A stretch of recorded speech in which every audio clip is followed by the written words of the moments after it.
Hi, I'm Tim. Welcome and thanks for logging on. We're doing weekday watches. I missed the weekend, so I'm making up for it. Everything you see here today is for sale. Reach out to me directly. I am Team Mosso at thewatchbox.com for pricing. We buy what we sell what we buy. We are always looking to build inventory. Sell us one watch or an entire collection. No upper limit on value paid. We make it fast. We pay cash. We're quick. And of course, we make the process no sweat. To buy, trade, or sell a watch, reach out to me directly. I am T Mosso at thewatchbox.com. Let's get started with Rolex, the Rolex Milgauss, the GV-Z Blue. Launched in 2014 with this electrifying blue dial, this was a sensation in its day, and as of this year, discontinued. A timepiece that was never the quintessential Rolex, it was always the rebel Rolex, the one that was the odd man out, and for that, I loved it. Full of color, orange, electric blue, and a green tinted crystal, this 40mm stainless steel technician's watch is a little bit of an undersell because Milgauss means 1000 Gauss, and of course this watch is far more magnetically resilient than Milgauss, which corresponds to about 80,000 ampere per meter. Now, in the 50s, it was Milgauss. That's when it first came out. Today, it still has the soft iron inner cage to protect against electromagnetism, but it also has an anti-magnetic balance staff, escapement, and niobium zirconium hairspring. In all likelihood, this is many thousands of Gauss anti-magnetic. It's also 100 meters water resistant and robustly shock tolerant, which makes it a very versatile watch. And given that the end links of the bracelet barely project beyond the case, this is also one of the easiest Rolex watches to wear because the lug-to-lug dimension is quite true. We're going to throw it on my wrist, which is 16 centimeters in circumference, and get a look at it. A perennial favorite of mine because of its color and its character. It fits well on my wrist, and it'll probably be the first Rolex I own. I'll need an occasion, I'll need a life milestone, an achievement to get there, but I already know what I'm going to buy. And again, already a discontinued piece, it's highly collectible.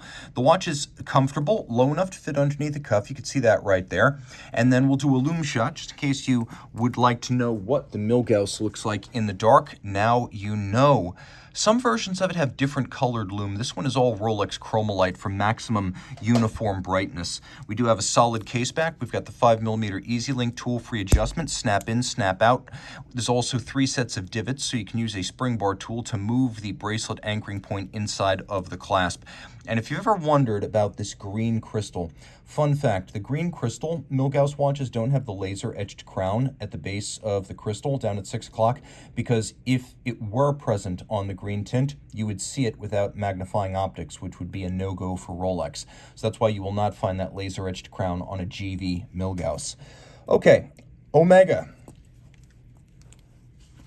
Omega and Rolex are eternal rivals, and really until the post-quartz crisis era, it was usually Omega that had the leg up in terms of market share and volumes. Well, Omega is stronger today than it's been at any point since before the quartz crisis, so the battle is rejoined, but Omega is doing things that Rolex won't do, like ceramic watches. This is the Diver 300-meter black ceramic with Sedna red gold, and then a 43.5mm black ceramic case. It's still 300 meters water resistant, but different from the standard 42mm variant. This is a symmetrical no-date dial.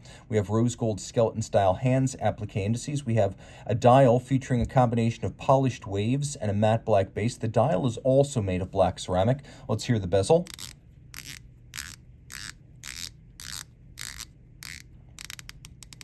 It's a satisfying, vocal, and chunky 120 click.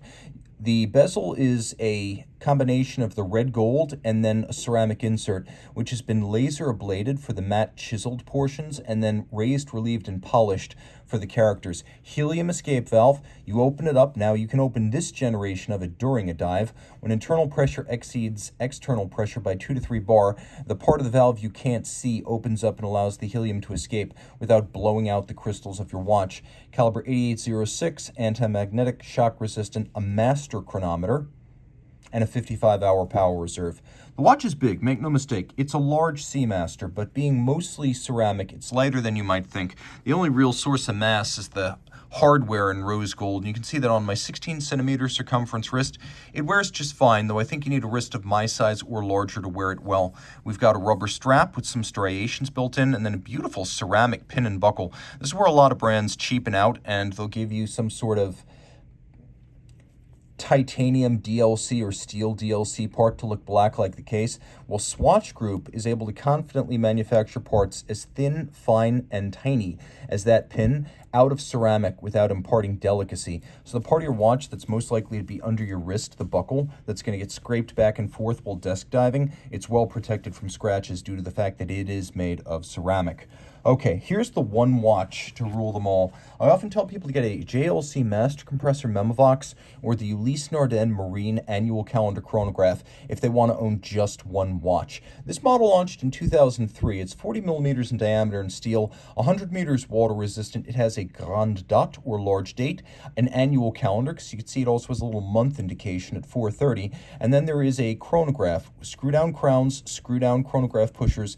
The dial is matte black. We have metallized numerals, and then matte metallic hands. The matte finish gives it a subdued anti-glare look, and this black dial version is even harder to find than the already rare white dial version. We'll do a quick lume shot because this watch is very luminescent, no trouble reading. In fact, you can even see the chronograph registers are luminescent. The watch does feature plenty of water resistance, so you can swim with it, and Ulysse Norden's unique strap bracelet hybrid. So the case itself is only about 43.5 millimeters from lug to lug. Then we have this double articulated hinged strap. This actually wears beautifully. Oddly, though the case is steel, the hardware on the strap assembly is titanium. I'm going to zoom out, show it to you on my wrist, and you're going to realize that even a lady could wear this watch well. Super comfortable because of the flexibility of that articulated bracelet. That segment with the link on each side allows the watch to flow elegantly around the wrist. It's not too thick either, though it's cylindrical and it's sheer. It's actually fairly slim. Taking a look down the wrist, you can see just how far inboard of the edge of my wrist those lugs actually are. You can see it from over the top in really dramatic fashion, and this is usually the angle that makes the watch look broader than it really is. So I recommend this for wrists as small as 13.5 centimeters circumference. On the side, as with the vintage Ulysse Norden marine chronometers or deck clocks, we have an individual number plate that's held in place using blued screws. The same treatment has been applied to the case back, where the case back is fixed by fire blued screws. You can also see the exhibitions at which Ulysse Norden historically won gold medals. And no lie, 100 meters water resistant. Inside ETA 2892A2 with the Dubois de Praz vertical clutch annual calendar module. And if this layout, chronograph with a big date and a month, looks familiar, yeah, it's the same module used in the RM11, only this will cost you a few $1,000 and that'll cost you the price of a decent house. This is definitely the way to go. Ulysse Norden also, once again, an independent manufacturer, having been bought back from Kering by its ownership. So if you want to get into independent watchmaking, this is now a great way to do it. Entry-level pricing, but way upscale capability on this watch. This is one of my favorites. That's also, for me, it's somewhere between these two and a watch you've yet to see concerning which in this program you're watching I would most like to own. So stay tuned. I'm not a Panerai fan. I'm definitely not a Paneristo. I was so into the brand back in like 2000, 2001 when I was getting ready to go off to college. I had Panerai watches on my desktop on my old Dell computer. I fell out of love in time with the brand, mostly because in the long run, it tried to appeal to too many people, made too many watches, and frankly just tried too hard. This, though, is core Panerai, one of the best models of the modern era, that is the 2010s to present. This is the PAM 605. This is the Panerai Luminor 1950 Firenze Boutique. It is a watch that was available in 99 pieces a year exclusively from the historic Panerai Florence outlet starting in 2014. And you can see this one has a Q millissimation, so this would have been one of the 99 from 2014. It's made in the Luminor 1950 case, which is close in size and design to the historic 6152 combat watch of the 1950s. As with the original, it features a thermoplastic or plexiglass crystal, which gives you wonderful off-axis distortion. Now, the historic Panerai company, which made everything from watches to aircraft landing gear. It was founded in Florence, and the original Orologeria was the source for everything from watch repair to Swiss watch sales to eventual sales of Panerai watches under their own name. But it was not initially a watch manufacturer. It was more of a shop and a specialist in horology. Today, That is the place where you get this watch with an incredible anthracite or ardoise sunburst metallic dial, rose gold hands, and a stencil style sandwich dial where a stencil featuring the numerals and the indices sits on top of a solid loomed disc, creating wonderful depth.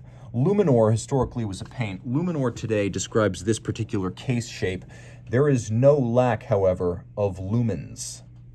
And you can see that sandwich dial creates a three-dimensional effect.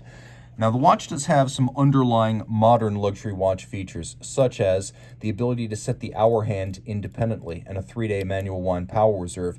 Cover this up, show just the crown guard. You already know what make and model it is. That's the definition of iconic design. This system was developed in the 40s, implemented in the 50s. The idea was that back when these cases in the 3646 era, these cases would have been made by Rolex. They would have been Rolex Oyster cases with Rolex Oyster crowns. And so for a manual wind watch that would have had to have been wound frequently, screwing the crown in and out would thread through the seals and wear down the seals. So this was the solution. This unlocks by decompressing the seals. This locks by compressing the seals. There's no threading in and out to wear out the seals. So as soon as you lift, you can wind, you can set, or you can set everything in sync.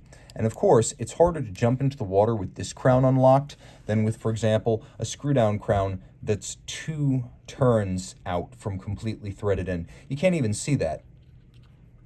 Whereas this is hard to miss. This also offers more protection than a conventional shouldered crown guard, because if you hit it perpendicular, you've still got protection. In the modern era, there's a little runner bearing inside the cam to make the action smoother.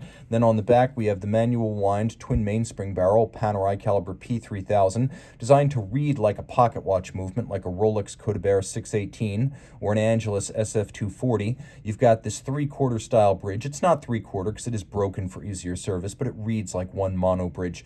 You also have the satin finish that goes across the bridges like in antiquity. Full balance bridge, free sprung for durability, and although it doesn't have a high beat rate at 3 Hertz, it has an enormous balance to make up for the lack of beat rate. You can substitute those two things to get accuracy. And again, 72-hour manual wind power reserve. The finish is mechanically applied but handsome and attractive, and you'll appreciate that the watch itself is swimmable, 100 meters compared to 30 meters on the historic Panerai watches from the 30s and 40s. Now, this watch does have a Panerai rubber strap on it. You can see the little trapezoidal pin buckle. I say little trapezoidal pin buckle. It's actually huge. The watch is big, 47 millimeters, but it also wears square, which is to say it's 47 by 47. Although the lugs lie beyond the edge of my wrist, huge, oversized, out of proportion. That's sort of the look with Panerai. So I'd actually wear this without any kind of self-conscious doubts. This is a very appealing watch for a wrist of my size or larger, and I do think it is one of the most beautiful modern Panerai watches. There's no decontenting or cost cutting here, because even down to the lug level, the strap is held to the lugs using screws and bars, and Paneristi know that this is far preferable to the spring bars that started proliferating from 2015 forward. This was a beautiful, cost no object watch made in very small numbers in a very, very special place. That was the only place you could get it. Made in Switzerland, but sold in Florence. This is the PAM 605. Here's a very different kind of stainless steel watch. Back in 2017, Ressence launched its first steel timepiece, the Type 1 Squared. This is it right here, 42 millimeters in steel. It's been upgraded since 2017 with a thinner movement, an ETA 2892A2, which means this is a super slender watch of under 10 millimeters thick. Now, the dial features the Ressence orbital convex system on German silver discs. You can see there's metallic brushed blue base, and it's actually one and the same as the dial. It's a little bit difficult to describe how these work without actually showing. The Ressence orbital convex system is a planetary-like arrangement that's also a regulator, because you have the separation of the hours, the minutes, and the seconds. Now, you also have a day of the week indicator. So, for example, I can tell you that right now it is currently 11 a.m. on a Thursday. Now, how do I know that?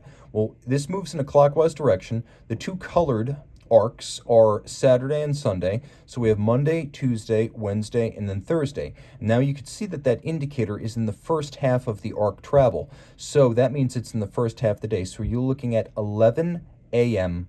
on a Thursday. It's also a remarkably well-loomed watch. Take a quick look at this thing. That's shocking. You don't see it coming because the marks don't read as Luminova, but they are. Automatic winding, 36-hour power reserve because it is driving with the base movement, that Ressence orbital convex system.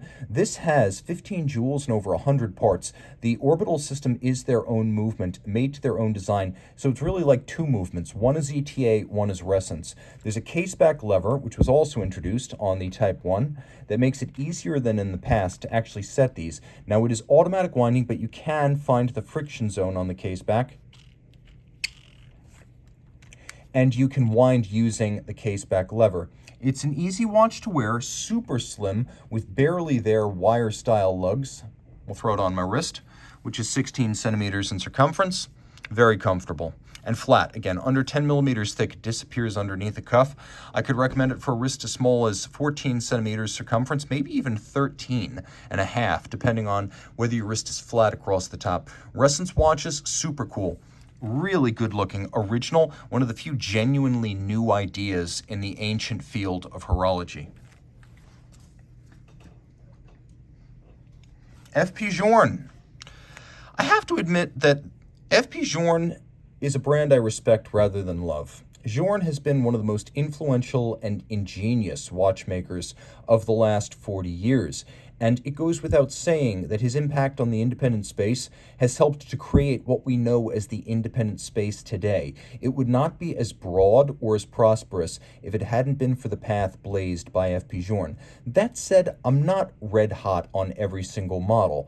I love annual calendars, though, and I love ruthenium, so this ruthenium series Calendrier, the Octa Calendrier, is a special watch to me. My favorite of the ruthenium series, it features a white gold dial that's ruthenium coated, matching day and month discs, a retrograde date, annual calendar, so you only need to correct it once a year during the jump from February to March. On the reverse side, although this is brass movement era Journe, the movement has been coated with ruthenium to give it that darker aesthetic. This is also an Eleanor era case. Pre-2008, right up till about mid-2008, Journe bought his cases dating back to his pocket watch days from Eleanor, which existed outside of Paris as a traditional case maker.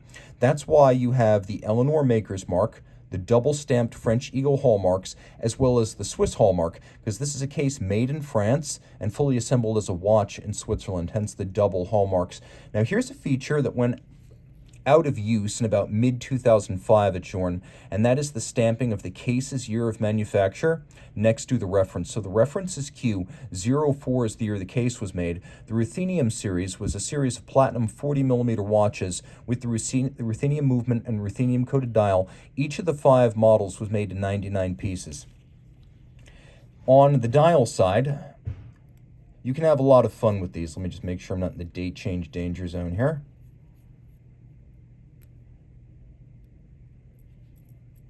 You can see how I have a quick set for the day, and I also have a quick set for the date. And it being a retrograding date, if I want to amuse my friends, I can demonstrate the retrograde action. Now, the Octa movement will actually run for about 160 hours. Journe advertises 120 because that is the chronometric power reserve, or the period during which the watch keeps the best time. So this is an honest 5-day power reserve. You can stretch to almost 7 if you're willing to accept a little bit of a loss of rate as it discharges. Wind this watch once every 5 days and it'll keep time like a chronometer. A beautiful timepiece, but larger than the Ressence you just saw. I recommend this for a wrist of 14 centimeters circumference or larger, maybe 14 and a half. The case in platinum with a white gold dial means this is quite weighty.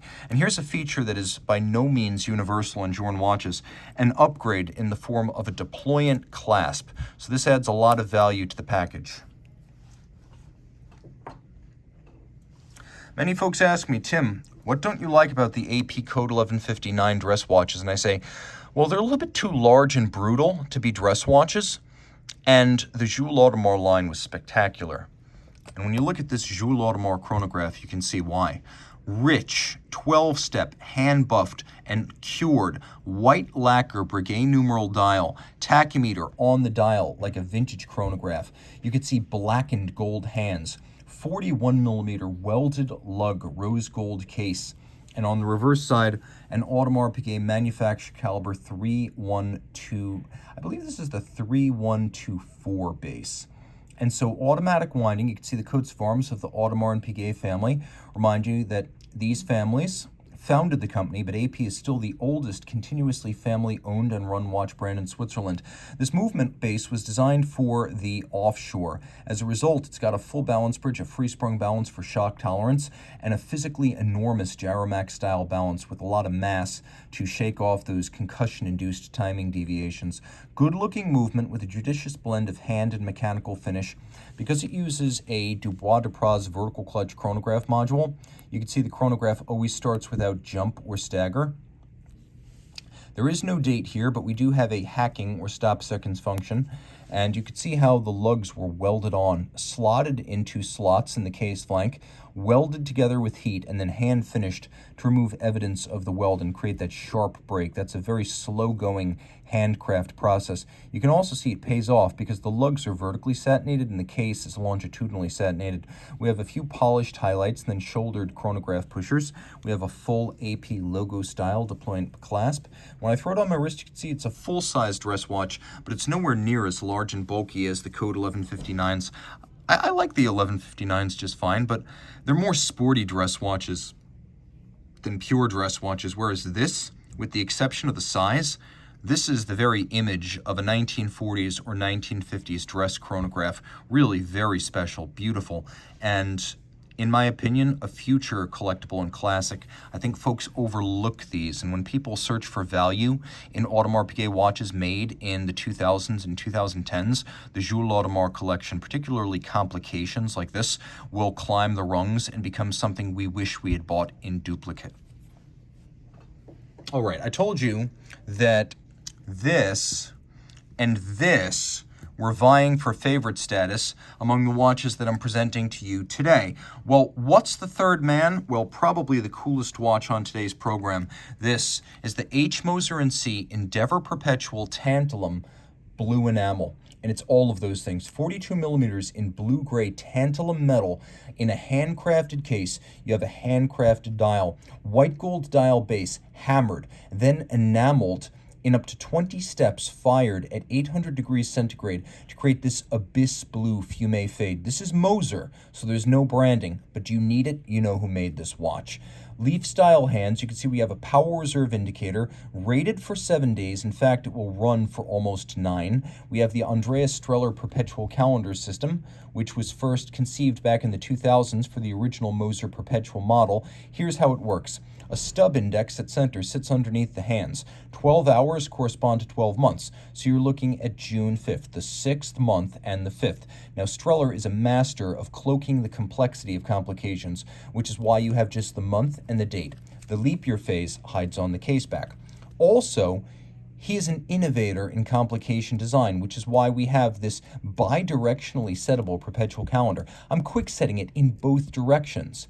And if you look carefully, you can see there's actually 2 discs superimposed in the date window, allowing an oversized date to be used without oversizing the dial. You don't need a giant ring because you have the 2 that are superimposed, and it's effectively 2 giant half circles or semicircles.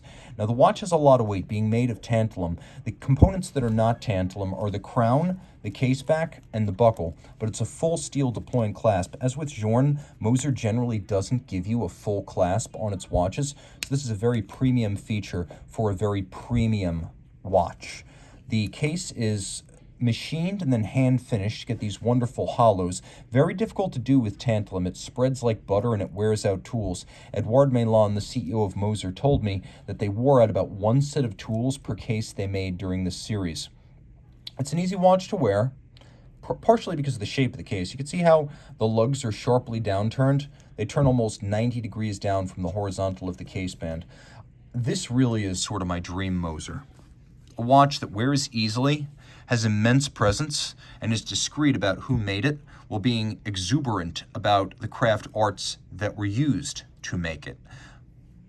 I believe you could wear this watch on a wrist as small as 15 centimeters circumference, On the reverse, we've got a lovely Moser caliber that has a special feature not generic to the HMC 800 series, and that's the double hairspring. Two flat hairsprings identical to each other, horizontally opposed, 180 degrees out of phase.